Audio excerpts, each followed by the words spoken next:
आइए देखते हैं कि सेक्शन ई सीजन 2 एपिसोड 7 में क्या होता है। इससे पहले जिन्होंने अभी तक हमारा चैनल सब्सक्राइब नहीं किया वो फौरन सब्सक्राइब कर लें, साथ ही पास वाला बेल आइकॉन भी क्लिक कर लें और हाँ, एक लाइक देना मत भूलिएगा।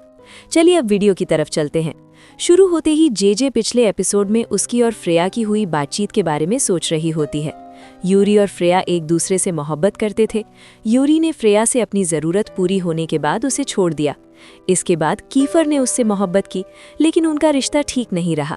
कीफर ने उसे बहुत तकलीफ दी थी। जे दिल ही दिल में कहती है कि उसे यकीन नहीं हो रहा कि वो ऐसा कर सकता है। इसी दौरान क्लास के कुछ लड़के वहां आ जाते हैं। उनके साथ कीफर और यूरी नहीं होते हैं। दूसरे सेक्शन के लड़के सामान चोरी कर रहे होते हैं, इसीलिए वो पहरा दे रहे होते हैं। जो लड़के आते हैं वो पानी में खेलने जाने लगते हैं। तब डेविड जे से कहता है कि उसने अभी अभी फ्रेया को देखा है और पूछता है कि क्या तुम दोनों बात कर रहे थे। जे कहती है हाँ, थोड़ी देर पहले जो बहस हुई थी ना, उसी के बारे में बात कर रहे थे। इसके बाद डेविड जे से कुछ और पूछे बगैर खेलने चला जाता है। जे पानी में नहीं उतरती और किनारे पर बैठ जाती है। इसी वक्त 3 लड़के जे को पानी में धकेलने आते हैं। सही वक्त पर जे उन्हें देखकर कहती है कि ऐसा मत करो, लेकिन लड़के नहीं मानते। वो उसे बुलाते हैं और उस पर पानी उछालने लगते हैं। जे चीखने लगती है। इसी वक्त सीएन जे से कहता है, जाकर नहा लो, मैंने तुम्हें पहले ही नंगा देख लिया है। ये सुनकर जे पूछती है, तुमने क्या कहा? बाकी सब लड़के सीएन को हैरत से देखने लगते हैं। तब सीएन कहता है कि उसने पूरा नहीं देखा, बस तुम्हारी पीठ देखी है और तुम्हारी पीठ पर बर्थ मार्क है। फौरन जे अपनी शर्ट उठाकर दिखाती है और सब देखते हैं, लेकिन वो बर्थ मार्क नहीं होता, बल्कि एक जख्म का निशान होता है। वो ऐसा लगता है जैसे स्त्री से जलने का निशान हो, और वो कोई छोटा निशान नहीं बल्कि काफी बड़ा जख्म होता है। जे को खुद भी नहीं मालूम कि ये कैसे बना। बस उसे याद है कि बचपन में वो अपनी दादी के साथ इलाज के लिए गई थी। उसने दादी से कई बार पूछा था कि ये जख्म कैसे लगा, लेकिन दादी ने कभी इसका जवाब नहीं दिया। ये सोचकर जे उदास हो जाती है। ये सब देखकर वो जे से मजाक करते हुए कहता है कि तुम्हारा जख्म भी शेप में है, काफी खूबसूरत लग रहा है। ये सुनकर बाकी लड़के हंसने लगते हैं। इसके बाद वो जे को भी जबरदस्ती पानी के अंदर घसीट लेते हैं। सब लोग पानी में खुशी खुशी खेल रहे होते हैं और सीएन इस सब की वीडियो और फोटो बना रहा होता है। खेल खत्म करने के बाद सब लोग वापस कैंप आ जाते हैं। वहाँ एंजेलो जे का इंतजार कर रहा होता है। जे को देखते ही वो पूछता है कि इतनी देर कहाँ गई थी। जे को कुछ समझ नहीं आता। जैसे ही वो एंजेलो को गुस्से में देखती है, सब लड़के वहाँ से निकल जाते हैं। तब जे कहती है कि वो स्विमिंग करने गई थी। एंजेलो गुस्से से कहता है, मैं कब से तुम्हें ढूंढ रहा हूँ, क्या हुआ है? साइरस के वालिदैन ने फ़ोन किया था। साइरस और उसके दोस्त हॉस्पिटल में एडमिट है। क्या तुमने कुछ किया है? जे जवाब देने में हिचकिचाती है। ये देखकर एंजेलो जोर से कहता है, क्या हुआ, ठीक से जवाब दो। जे जवाब नहीं दे पाती। तब एरिस दोबारा कहता है, क्या तुम पागल हो गई हो? जे कहती है, मैं पागल नहीं हूँ। वो कहता है कि पता नहीं तुम्हें क्या हो गया है, तुम बदल गई हो, दूसरों को तकलीफ देती हो और कोई बात सुनने को तैयार नहीं हो। तब एंजेलो एरिस से कहता है, बस करो, और जे से दोबारा कहता है, मैं जो पूछ रहा हूँ उसका सही जवाब दो, तुमने क्या किया? इसी वक्त कीफर वहां आ जाता है और कहता है, जे ने कुछ नहीं किया, ये सब मैंने किया है। एंजेलो गुस्से से कहता है, क्या हुआ है, ठीक से बताओ। तब एरिस कहता है, अगर तुम ठीक से जवाब नहीं दे सकते तो यहाँ से चले जाओ। इस पर कीफर कहता है, जब हम वहां पहुंचे तो वो पहले ही जे को नुकसान पहुंचा रहे थे। ये सब देखने के बाद ही हमने उन पर हमला किया। ये सुनकर एंजेलो जे से पूछता है, साइरस ने तुम्हें क्यों मारा? जे कहती है, बदला लेने के लिए।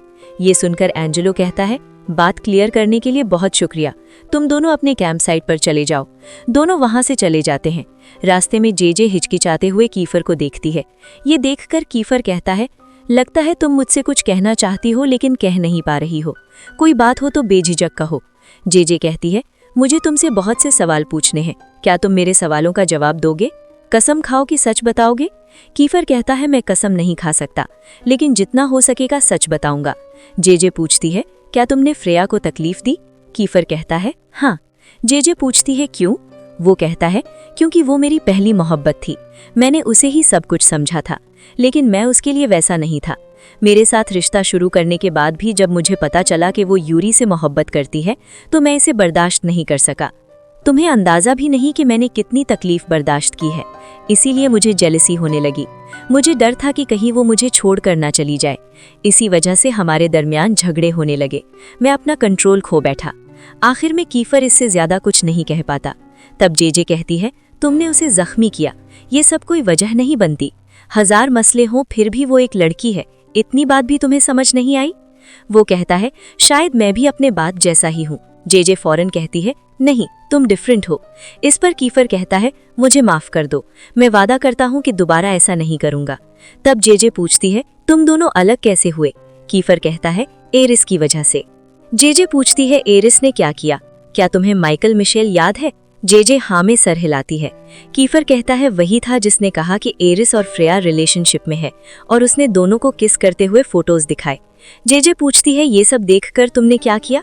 कीफर कहता है, मैंने कुछ नहीं किया, बस फोन रख दिया, क्योंकि उस वक्त वो पहले ही मुझसे ब्रेकअप कर चुकी थी। मैं ही उसे छोड़ने को तैयार नहीं था। माइकल की बातें सुनने और तस्वीरें देखने के बाद आखिरकार मैंने उसे छोड़ दिया। कीफर पूछता है, कोई और सवाल है? जेजे कहती है। जब फ्रेया यूरी से मोहब्बत कर रही थी, यूरी ने कहा कि अपनी जरूरत पूरी करने के बाद उसने उसे छोड़ दिया। उसने उससे क्या लिया था? कीफर कहता है, मुझे मालूम नहीं, मैंने कभी यूरी से इस बारे में नहीं पूछा। कीफर फिर पूछता है, कोई और सवाल? जेजे नहीं में सर हिलाती है। कीफर कहता है, अगर कोई सवाल जहन में आए तो बेझिझक पूछना, मैं अपनी तरफ से बेहतर जवाब देने की कोशिश करूंगा। ये सुनकर जेजे खुश होकर मुस्कुरा देती है और वहां से चली जाती है। इसके बाद जेजे गहरी नींद सो रही होती है। सोते सोते उसे घुटन महसूस होने लगती है। आंख खोलकर देखती है तो खुद को बंधा हुआ पाती है। एक तरफ यूरी और दूसरी तरफ कीफर सो रहे होते हैं। दोनों को देखकर जेजे गुस्से में आ जाती है और दोनों को जगाकर पूछती है, तुम दोनों ने मुझे इस तरह बांधा क्यों है? कीफर मुस्कुराते हुए कहता है, गुड मॉर्निंग, थोड़ी देर और सो जाओ। दूसरी तरफ यूरी कहता है, बराहे मेहरबानी दोबारा ड्रिंक मत करना। यूरी की बात सुनकर जेजे सोचने लगती है कि कल रात उसने क्या किया था। रात को कैंप फायर के पास सब लड़के बैठकर ड्रिंक रहे थे, खा रहे थे और मजे कर रहे थे। शराब के नशे में जेजे अजीबोगरीब हरकतें करने लगती है। फेलिक्स उसकी वीडियो बना रहा होता है। इतना पीने के बाद भी वो मजीद ड्रिंक करती रहती है। ड्रिंक होने के बाद वो बेकाबू हो जाती है। कल रात के सब इंसिडेंट्स याद आते ही वो कीफर से कहती है कि रस्सी खोल दो। कीफर और यूरी रस्सी खोल देते हैं और वो टेंट से बाहर आ जाती है। अभी सुबह नहीं हुई होती। सब लड़के बाहर बैठकर बातें कर रहे होते हैं। जैसे ही वो जेजे को देखते हैं, सब चीखने लगते हैं, जेजे हमारे करीब मत आओ। जेजे को कुछ समझ नहीं आता। वो पूछती है, क्या हुआ? कीफर कहता है, करीब मत जाओ। जब वो पूछती है कि क्या मामला है, तो कीफर कहता है, थोड़ी देर पहले ही तुमने कहा था कि वो तुम्हारे करीब ना आए। जेजे को याद आता है कि स्कूल के जमाने में भी वो किसी को अपने करीब ना आने का कहती थी। वो असल में एक कैरेक्टर में एक्टिंग कर रही थी। वो कैरेक्टर दूसरों को मारने वाला था। कल वो जज्बात में बहकर वैसा ही कर बैठी, इसीलिए आज लड़के उसे देखते ही डर जाते हैं और कहते हैं कि इसके करीब मत आओ। ये सुनकर कीफर हंसते हुए कहता है, तुमने अपना रोल बहुत जबरदस्त निभाया। तब जेजे पूछती है, कल मैंने ऐसा क्या किया था? इस पर फीलिक्स कहता है, कल मैंने वीडियो बनाई थी, और जेजे को वो वीडियो दिखाता है। वीडियो में जेजे हाथ में एक बड़ा सा चाकू पकड़े होती है और कह रही होती है, मेरे पास मत आना, और वहां मौजूद लड़कों को भगा रही होती है। इतना बड़ा चाकू हाथ में हो और नशे में एक लड़की किसी के पीछे पड़ जाए तो लड़के क्या करेंगे? सब डर कर भाग जाते हैं। वीडियो देखकर जेजे को समझ ही नहीं आता कि वो क्या करे। तब फीलिक्स कहता है, कल तुम्हारा ये बिहेवियर देखकर हम सो भी नहीं पाए। इसी वक्त डेविड जेजे से कहता है, बराए करम दोबारा ड्रिंक मत पीना। जेजे वादा करती है कि मैं दोबारा नहीं पीऊंगी। तब सीएन मजाक में कहता है, ठीक है, मैंने तुम्हारी गलती माफ कर दी, इसके बदले मेरे दांत साफ कर दो। इसके बाद जेजे जाकर दांत ब्रश करने लगती है। इसी दौरान फ्रिया नहाकर आती है और बिला वजह जेजे से झगड़ा करने लगती है। उसके दोस्त उसे रोकते हैं। तब फ्रिया जेजे के चेहरे पर कुछ देखकर पूछती है, ये क्या है? फ्रिया उसकी बात को नजरअंदाज करके चली जाती है, लेकिन जेजे को लगता है कि वो निशान उसने कहीं पहले देखा है, मगर उसे समझ नहीं आता कि वो क्या था। इसके बाद सब लोग खाने के लिए जाते हैं। एक लड़का एक प्लेट भरकर गोश्त ले आता है। सब थोड़ा थोड़ा लेते हैं और जेजे को भी थोड़ा सा मिल जाता है। जेजे खुशी से खाने ही वाली होती है कि फ्रिया जानबूझकर वो प्लेट गिरा देती है। असल में वो गोश्त पिग का होता है। फ्रिया के गिराने पर जेजे गुस्से में कहती है, तुम्हें जरा भी अक्ल है? इस पिग को वजन बढ़ाने के लिए कितनी मेहनत की गई होगी। सही वजन ना होने की वजह से कितनी बार इसे रिजेक्ट किया गया होगा। आखिरकार वजन बढ़ने के बाद कितने अच्छे से इसे रोस्ट करके खाने वाले थे और तुमने गिराकर इसका गोश्त जाया कर दिया। इस सुअर को कितना दुख हुआ होगा। जेजे की ये बातें सुनकर फ्रिया को कुछ समझ नहीं आता। वो पूछती है, क्या बकवास कर रही हो, और वहां से चली जाती है। जेजे कहती है, तुम्हें ये सब कभी समझ नहीं आएगा, तुम्हें बस अपनी ही फिक्र है। वो इस बात पर बहुत अफसोस करती है कि वो खाना नहीं खा पाई। ये देखकर कीफर अपना खाना लाकर देता है। जेजे पूछती है, तुम नहीं खाओगे? कीफर कहता है, मैंने सुबह ही बहुत खा लिया था, अब भूख नहीं है, तुम खा लो। ये देखकर यूरी को हसद होने लगता है। खाने के बाद सब लोग कैंप की तरफ वापस जाते हुए बात करते हैं कि आज रात क्या करें। कुछ लोग हाइड एंड सीक खेलने की सजेशन देते हैं। इसी वक्त जेजे को देखकर मजाक में कहते हैं, तुम मत आना। तब सीएन जेजे से पूछता है कि कल तुमने जो खतरनाक कैरेक्टर किया था वो क्या था? जेजे कहती है, वो एक चुड़ैल यानी विच का किरदार था। ये सुनकर सीएन हंसते हुए कहता है, चुड़ैल का कैरेक्टर तुम पर ही सूट करता है।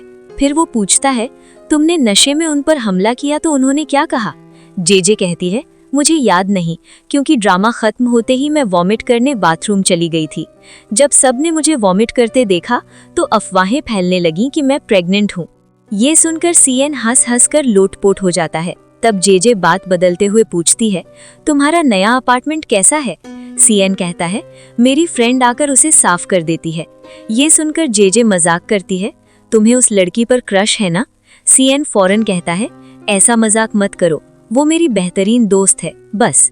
तब जेजे कहती है, एक दिन तुमने कहा था कि मैं चाहे कितना ही बड़ा गुनाह क्यों ना कर लूं, तुम मुझे माफ कर दोगे, इस बारे में बताओ। ये सुनते ही सीएन का चेहरा बदल जाता है। उसी वक्त दो टीचर्स वहां आ जाती हैं। सीएन फौरन उनके पैर पकड़कर कहता है, मैडम हमें कोई एक्टिविटीज क्यों नहीं देती, प्लीज कुछ दें। लेकिन दोनों टीचर्स उसकी बात को नजरअंदाज करके वहां से चली जाती हैं। उनके जाने के बाद जेजे सीएन से पूछती है, मैं जो कहना चाह रही थी समझ गए ना? सीएन कहता है, आज रात हम ट्रूथ एंड डेयर खेल सकते हैं, जबरदस्त आइडिया दिया है। ये कहकर वो दौड़ते हुए सब लड़कों को बताने लगता है कि आज रात जेजे ने एक जबरदस्त गेम सजेस्ट की है। ये देखकर जेजे समझ जाती है कि सीएन कुछ छिपा रहा है। इसके बाद सब लोग ट्रूथ एंड डेयर खेलते हैं। जेजे की बारी आती है तो डेविड सवाल पूछता है, अगर कैफर ना होता तो तुम किसको चुनती? ये सवाल सुनकर कैफर और यूरी दोनों टेंशन में आ जाते हैं। डेविड फौरन कहता है, मैंने बस मजाक में पूछा था। तब जेजे डेविड को देखकर कहती है, तुम तो पूरे उजुपांग हो। ये सुनकर सीए पूछता है, उजुपांग का क्या मतलब है? जेजे कहती है, उजुपांग का मतलब सांप होता है। पहले जमाने में शरारती लोगों को ये लक़ब दिया जाता था। ये सुनकर कैफर पूछता है, इतने दिनों से तुम मुझे इसी नाम से पुकार रही थी? जेजे फौरन उसे मनाती है, अरे बस मजाक था, सीरियस मत लो। इसी वक्त एक लड़का पूछता है, जेजे तुम्हारी पीठ पर जो जख्म है वो कैसे लगा था? ये सवाल सुनते ही जेजे का चेहरा बदल जाता है। ये देखकर कैफर कहता है, जेजे तुम्हें इस सवाल का जवाब देने की जरूरत नहीं। इसी वक्त जेजे कहती है, जब मैं बहुत छोटी थी तो मैंने हॉस्पिटल में आंख खोली, तभी इस जख्म का इलाज किया गया था। लेकिन ये जख्म कैसे लगा मुझे आज तक मालूम नहीं। बहुत से लोगों के नाम ले लेकर मुझसे पूछा गया, मगर मुझे उनमें से किसी को भी पहचानने का एहसास नहीं था। मेरे जिस्म पर बहुत सारे जख्मों के निशान हैं, उनमें से एक मेरी पीठ पर भी है। इलाज मुकम्मल होने और डिस्चार्ज होने के बाद मुझे माँ के पास नहीं ले गए, बल्कि दादी के पास छोड़ आए। वहाँ जाकर ही मैंने अपनी आंटी और अंकल की बातें सुनी थी। उन्होंने कहा था कि मेरी माँ के आखिरी शौहर ने मुझे मारा था, और उससे पहले माँ के जो शौहर थे उन्होंने भी मुझे मारा था। इसी वजह से मेरे जिस्म पर इतने ज़्यादा जख्मों के निशान हैं। लेकिन ये सब कुछ मुझे याद ही नहीं है, यहाँ तक कि उन लोगों के नाम भी मुझे याद नहीं है। ये कहकर वो खामोश हो जाती है। तब जोश कहता है, इसे एपिसोडिक एमनेशिया कहते हैं। कुछ लोगों को इस तरह के वाकयात फौरन भूल जाते हैं और मुमकिन है कि ये बातें आइंदा कभी भी याद ना आए। जेजे कहती है, एमनेशिया? मुझे तो इसके बारे में कुछ मालूम नहीं। तब यूरी पूछता है, क्या तुमने कभी डॉक्टर को दिखाया? वो जवाब देती है, मैं और दादी इसके बाद इस टॉपिक पर कभी बात ही नहीं की। जेजे की कहानी सुनकर सब लोग खामोश हो जाते हैं। ये देखकर सीएन कहता है, आओ दोबारा गेम कंटिन्यू करते हैं, और सब दोबारा खेलना शुरू कर देते हैं। यूरी की बारी आती है तो रोरी उससे पूछता है, तुम्हें जेजे कब पसंद आने लगी? यूरी कहता है, मुझे खुद नहीं मालूम, शायद वो हमारी क्लास में आने के कुछ दिन बाद। तब जोश पूछता है, यूरी, तुम और जेजे की मंगनी वाली बात हमें कब बताने वाले थे? ये सवाल सुनकर सब लोग हैरान हो जाते हैं। तब एक लड़का कैफर से पूछता है, तुम कुछ बोल क्यों नहीं रहे, इतने खामोश क्यों हो? कैफर जवाब देता है, वो मंगनी जेजे के खानदान और यूरी के खानदान के दरमियान बस एक अग्रीमेंट थी और कुछ नहीं। तब डेविड कहता है, तुम्हें ये बात मालूम थी, फिर भी तुम जेजे को इतनी तकलीफ क्यों देते रहे?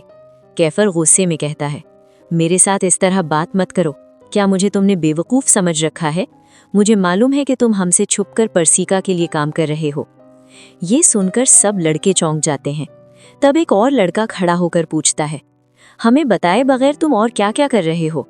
दूसरा लड़का उसकी बात का जवाब देता है और आपस में लड़ाई शुरू हो जाती है।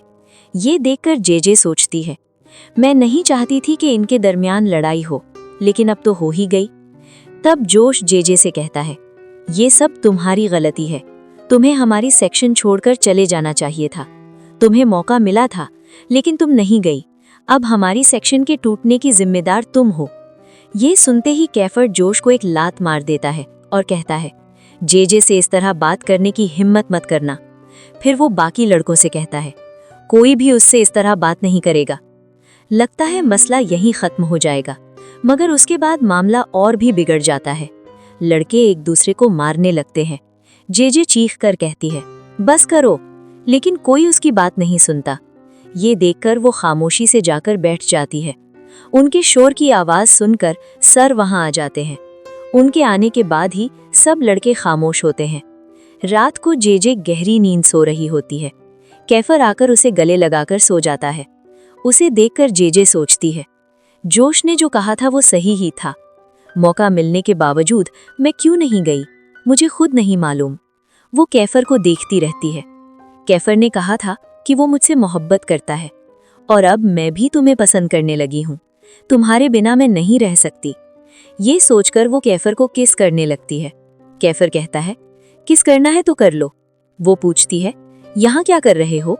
वो कहता है, सो रहा हूँ। वो पूछती है, यहाँ कैसे आए?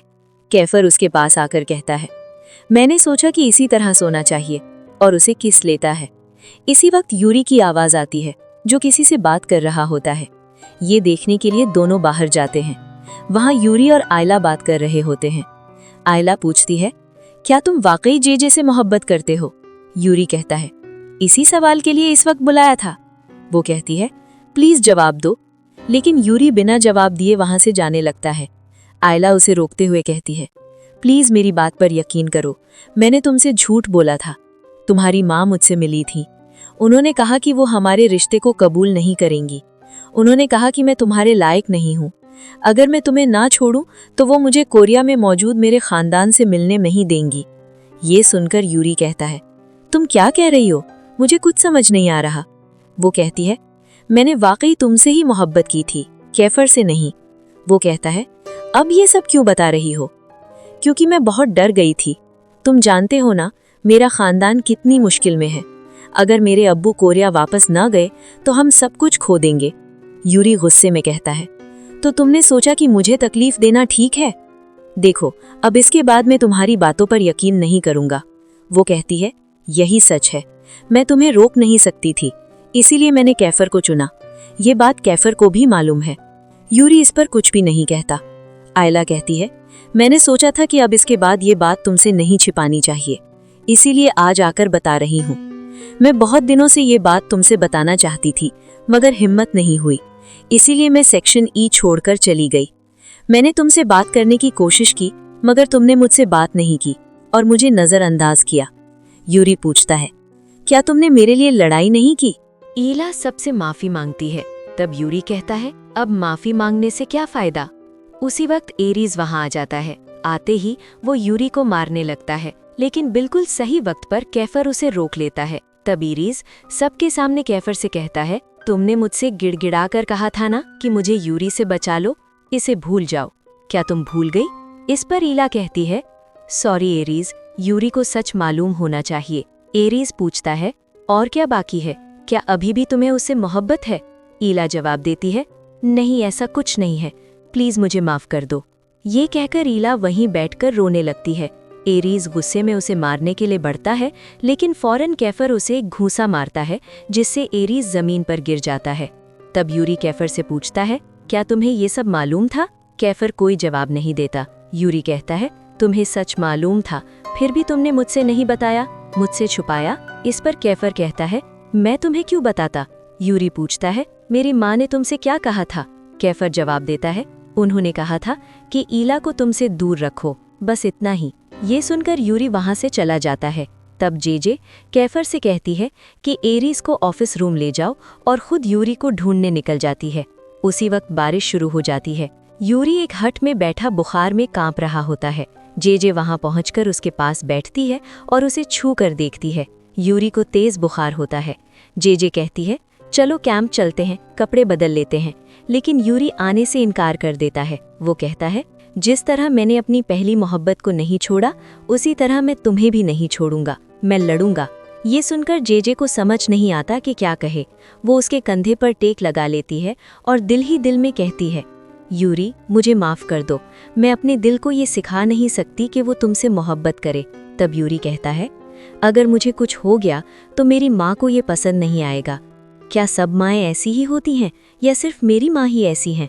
जापान में हमारी फैमिली के बारे में सब जानते हैं, क्योंकि हम जापान के मिनिस्टर के करीबी रिश्तेदार हैं। हमारे वहाँ बहुत सारे बिजनेस हैं, हमारा अपना आइलैंड भी है। मेरी माँ हाफ फिलिपिनो है, उनका खानदान बड़ा या मजबूत नहीं था, इसीलिए मेरे दादा के खानदान ने मेरी माँ को कभी कबूल नहीं किया। वो कुछ भी करें किसी को पसंद नहीं आता था। जब डॉक्टरों ने बताया कि मेरी माँ के माँ बनने के चांसेस बहुत कम हैं, तो वो बहुत उदास हो गईं। उसी वक्त मैं उनके पेट में आया, इसीलिए मेरी माँ ने मुझे बड़े नाजों से पाला। मेरी पैदाइश के बाद लोग कहने लगे कि हमारे खानदान में खुशकिस्मती आ गई है। इसके बाद तो मुझे और भी ज्यादा लाड प्यार दिया गया। बस सर पर ताज नहीं रखा गया, वरना मैं एक शहजादा ही था। मैं अपने खानदान में एक लौता पोता हूँ। क्या मेरा खानदान अजीब और उलझा हुआ है? ये सुनकर जेजे कहती है, मेरा खानदान भी कुछ कम उलझा हुआ नहीं है, तो इसमें मुकाबला किस बात का? ये सुनकर यूरी हंस पड़ता है। फिर यूरी कहता है, जेजे, मुझे तुम्हें एक सच बताना है। हमारी शादी का फैसला दादा ने नहीं किया था। जब दादा ने पहली बार एंजेलो से पूछा था तो उसने इनकार कर दिया था। दादा को दूसरी बार मौका देने पर यकीन नहीं था, इसीलिए उन्होंने बात वहीं छोड़ दी।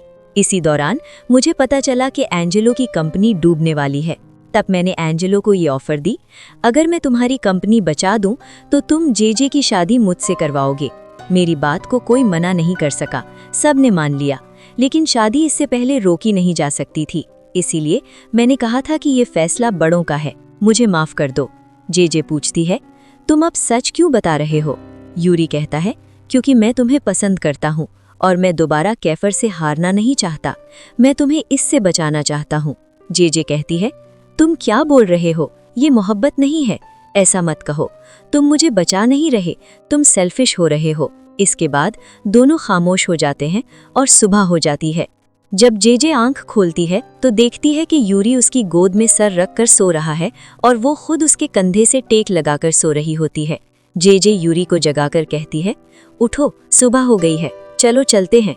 यूरी कहता है, मुझे माफ कर दो जेजे, मैं सच में तुम्हें पसंद करता हूँ। हमें अपनी ज़रूरतों के लिए खुद ही लड़ना होगा। ये कहकर जेजे जाने लगती है, लेकिन यूरी उसे खींचकर गले लगा लेता है। इसी वक्त वहाँ कैफर आ जाता है और दोनों को गले लगाते हुए देख लेता है। वो कहता है, तुम्हें कुछ हो गया होगा समझकर मैं सारी रात तुम्हें ढूंढ रहा था। जेजे कहती है, यूरी की तबीयत ठीक नहीं थी, रात को बारिश हो गई थी, इसीलिए हम दोनों यहाँ फंस गए थे। इसी वक्त बाकी सब लड़के भी आ जाते हैं। वो जेजे के शटल पर लगे जख्म देखकर समझते हैं कि उसे चोट लगी है और परेशानी से पूछते हैं कि क्या हुआ। जेजे किसी को जवाब नहीं देती और कैफर से बात करने चली जाती है, लेकिन कैफर उससे बात किए बगैर गुस्से में आगे बढ़ जाता है। जेजे उसके पीछे पीछे जाती है। एक जगह कैफर रुककर रोने लगता है। पीछे से जेजे आती है। उसे देखकर कैफर कहता है, मैंने कुछ भी नहीं देखा, ऐसा ही समझ लेता हूँ। ये कहकर वो वहाँ से चला जाता है। ये देखकर जेजे दिल ही दिल में सोचती है, अब मैं क्या करूँ, कितनी देर तक रोती रहूँ, मुझे कुछ समझ नहीं आ रहा। इसी के साथ ये एपिसोड खत्म होता है। Thanks for watching, don't forget to subscribe.